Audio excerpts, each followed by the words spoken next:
Hi everyone! Hi teachers! So, dito na po tayo sa step 2 po ng ating Persil system. Tapos na po tayo doon po sa pag-enter po ng learner's data, sa learner's data entry form. Ngayon po, ang i-enter po naman po natin ay yung section po or yung information po ng ating section. So, dito po tayo pupunta sa learner's data entry form.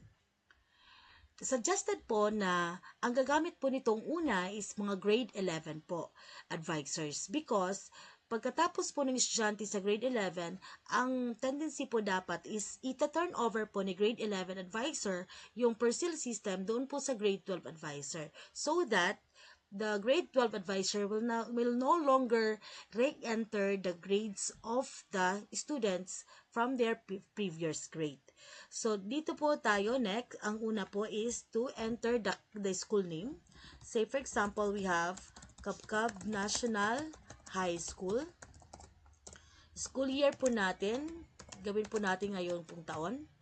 And then, ang track or strand, since ang ginamit po natin is UMS, gamitin po natin yung UMS. Automatic naman po yan kasi naka-drop down naman po siya.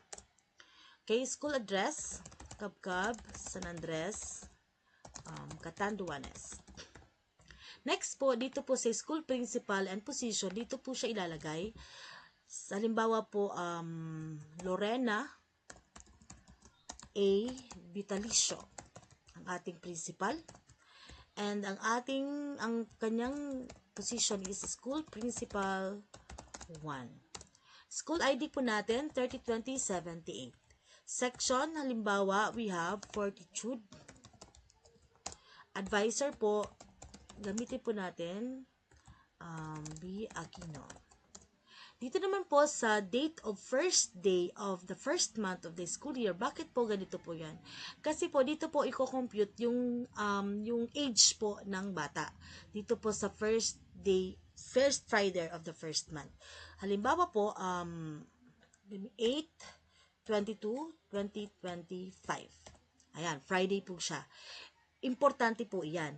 Ang pagkatapos po niyan sa grade 11, meron po tayo ditong other information. Dito po sa senior high school admission, date of senior high school admission, lalagay po natin dyan kung kailan po nag-start yung mga bata sa senior high school. Since grade 11 siya, kung ano po yung start ng klase, yun din po. Halimbawa, ang start po lang ng klase natin is halimbawa 19, so lagay po natin 8/19/2025.